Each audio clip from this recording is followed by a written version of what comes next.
chers compatriotes, à l'aube d'une nouvelle année, je vous souhaite à chacun de vous une bonne et heureuse année 2024.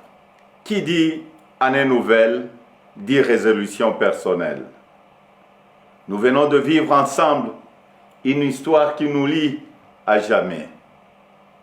Je vous remercie tous pour la grande confiance que vous m'avez manifestée tout au long de la campagne où nous avons pu nous parler et dresser de plans d'avenir.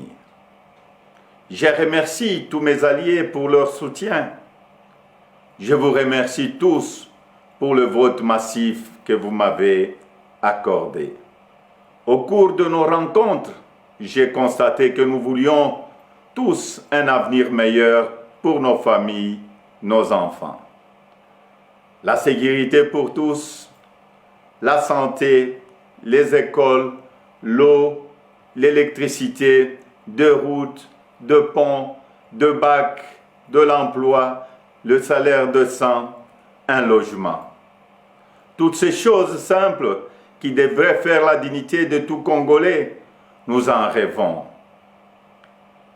Je n'ai pas oublié les espoirs que vous avez placés en moi. Je n'ai pas oublié non plus vos exigences sur la qualité de celui qui doit gouverner notre pays. Vous me l'avez clairement exprimé.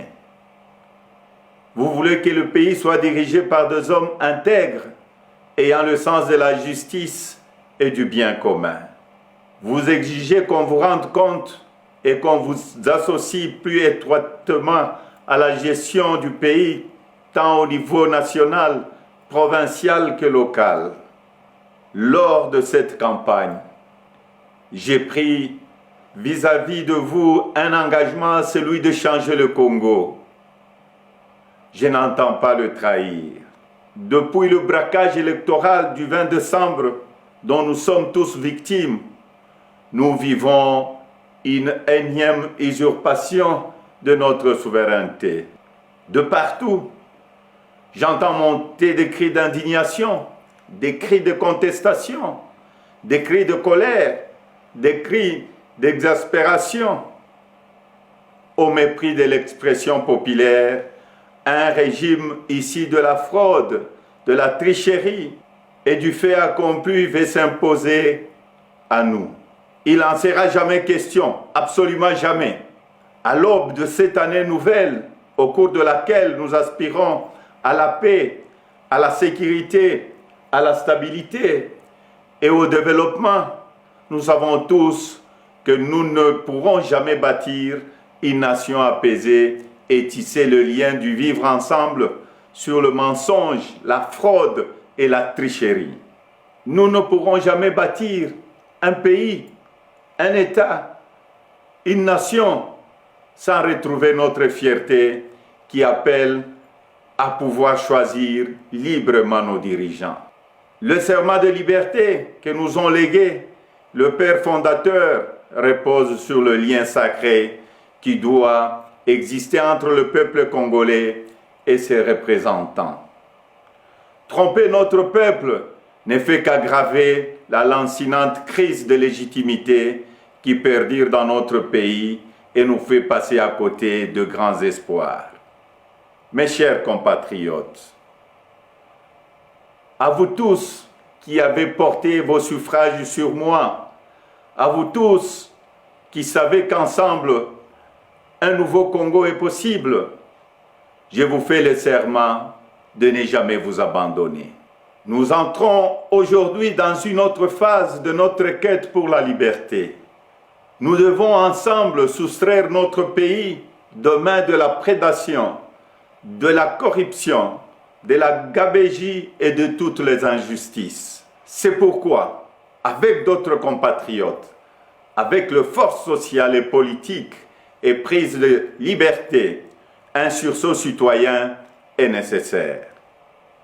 Sauver notre démocratie est devenu plus qu'une priorité. C'est un devoir et je ne faillirai pas à mon devoir citoyen.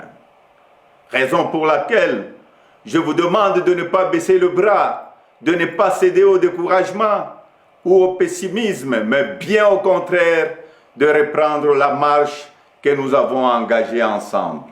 Parce que rien n'est fini, tout est encore possible.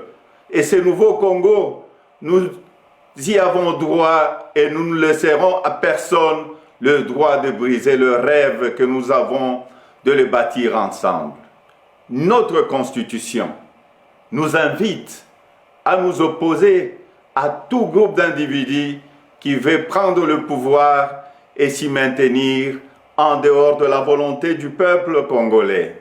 Pour notre dignité et l'avenir de nos enfants, nous sommes tenus de souscrire à tout le moyen qu'elle met à notre disposition pour refuser la fraude et l'installation de la dictature.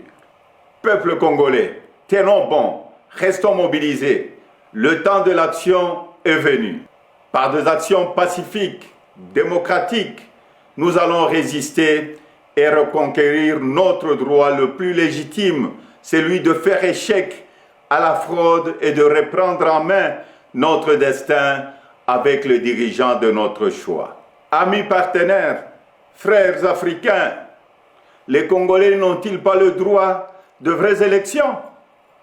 Dites-moi, dans quel pays au monde l'on retrouve des machines à voter entre les mains des candidats du pouvoir et on se précipite à proclamer et à féliciter un vainqueur aux élections? Dites-moi le nom de ces pays. Citez-moi un seul pays au monde où l'on décide de prolonger la période des élections de 11 heures à 6 ou 7 jours et on se précipite ensuite à féliciter le vainqueur. Citez-moi un seul pays dans le monde où on proclame le vainqueur sur la base de bureaux de vote et de machines à voter dont on ne connaît même pas le nombre au jour de l'élection. Personne ne peut s'ériger en complice de cette fraude électorale que nous accepterons jamais. Que vive la République démocratique du Congo, unie, libre et prospère. Merci.